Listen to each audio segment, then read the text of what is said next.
Yan. Sino ba naglagay niyan dyan? Sino ba nakapatay niyan? Ihagis mo doon sa pumatay. Napakalaki niyang anong yan. Ahas na yan. Balot mo sa kangkong mo. Oh, wag mo itapon! Aw! Mangangamoy yan dyan. Mangangamoy nga. Okay, sino naglagay? Sino ba ang tumayo? Ako hindi pa natayo sa kinatatayuan ko. Kinaupuan ko. Pinapon na yan kanina. Oo. Sino dumikit dyan? 10-10 gawin mo para isang bundle.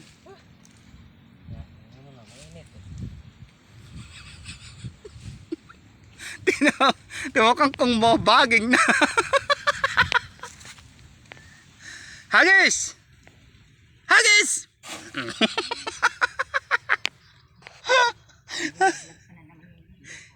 Ay, tanggalin niya kawayang iyan eh, oh.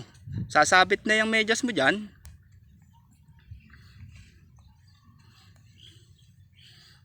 Ano yan? 10 ha, 10.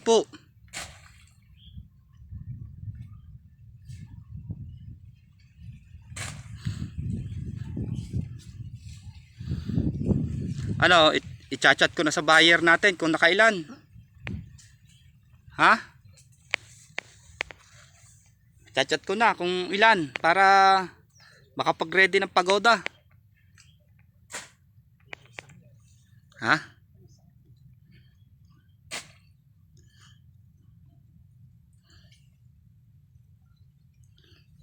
Ito, lampas 5 na to eh.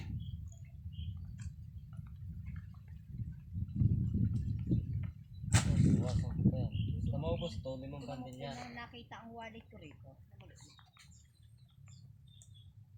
Laki na ang bas, di pa makita ang wallet. Basta meron na nakakuha niya. Ay nakakuha na noon.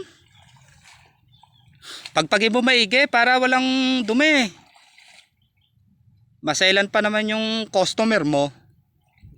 Lagi puti pa naman yung nalabal. Malinis. Puti lagi kinukuha noon.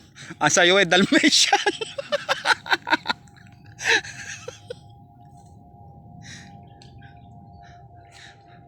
Baging-baging na yung kangkong mo. Oh. Kaya sasabihin ng buyer mo dyan.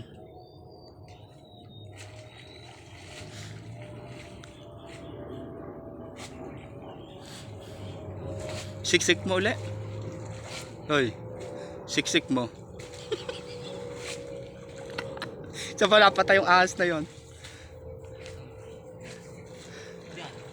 Taas? Inalibang ko yung kahoy na yun. Sana inayaan mo lumaglag na lang. So, nasa tapat pala ng pwesto niya.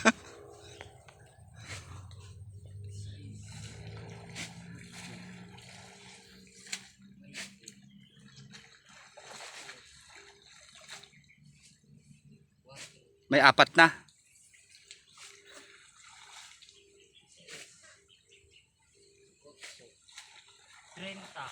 Eh, mahigit. Ilan na yun? 4 na bundle na mahigit. Eh, hindi lang naman 10 yung binagsak niya dyan kanina eh. Yung bandil niya yun dyan eh. Kukuha pa siya. Maghati pa kami sa 5. Hati pa kayo sa 5. Oo. Order sa akin ay 10 eh. Ha? Hindi, makailan lang yung kuha niya. Gawa ibabawasan ko pa to eh. Ilan na ba to? Pag maubos to, 5 bandil yan. Lalaking tali yan eh. Kaya kung sa 5 bundle, kaya gawing 7. Palabasin. Mga 8, kaya. 8. Ay di 2 na lang kukunin mo. Order sa akin ay 10. Kung makuha malalaking tali ko, mga 8 magawa dyan. 10 ang order sa akin eh. Kaya nga kayo nalaang muna eh. Parang iyan yata balutan ko. Parehas tayo ng nga, tali. Kanya nga pala yung tali. Sa kanya nga pala yung tali nun. Eh, malalaki naman yung ano mo yun. Tingnan mo, pagka ito yung nirepack pa sa palengke, kaya itong ganito kalaki, kaya nitong, ayan oh, gawing 3 eh oh. Diba? Kayang gawing 3. 3 yan. Pag malaki. Tapos ibebenta nila 15? Deliver ko sa Sunrise, wala na, di ko na binabawasan. Ganito na talagang tali. 15 nila ibebenta ang isang ano pag na-repack to ng 3. 10. O 10. 10. Tatlong tali yan ng isang... O 30 na kaagad. Oh, Eh bundle ang order sa atin per bundle. may 10 tali yan. Malaki na kita nila dyan. Eh halos kalahati kita nila. Eh kukunin sa atin ang isang bundle eh 70 ganyan. 70, 60. 60. Mapalulusot nila ng sa 10 yun eh kaya 30. Ano? Sa tagagatlo, bawat isa o 30. So ganitong tali nito, dinadalawa lang nila to. Tatlo lang to, 10. Dalawa.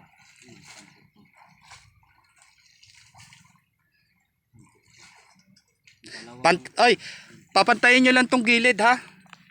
Pa yung anhan lang ng kutsilyo. Koy nagugutom na. Hindi pa ako umusali, wala pa kami siyaing. Nagdala pa naman ako doon ng gulay. Saan? Sa inyo, yung sitaw. Eh di makasayang siya masuna. Bakit? Yung bata eh. Ando naman si Putol. Wala na doon. Kanina, di sana habang may nagbabantay, nagluto muna siya. Di, ganayan siya. Laba. Minasin niya. Ni Putol? Hindi. Sino? Ang namin. Mga damit. Hindi, di ba kahapon pa yon? Na lang yan, pagbalnaw.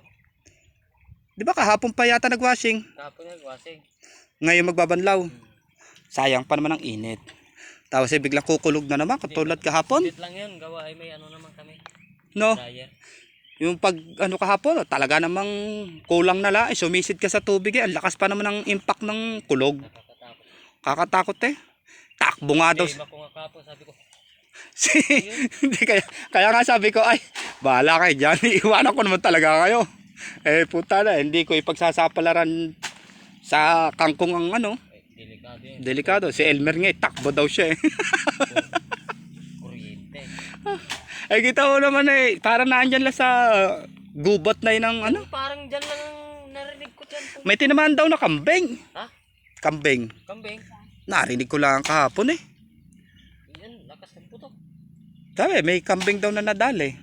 Sa mga puno-puno yan na nakakuha sila eh. Eh kita mo, ganito ang panahon kahapon, biglang Di mo kumidlat kapon eh, ba't bigla lang? hindi nga hindi, biglang kidlat na yung kasunod na kagad ng kulog.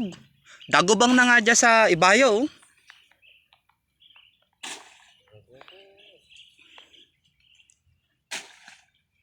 Yeah, ihagis mo tapos dito mo itabo yung baka.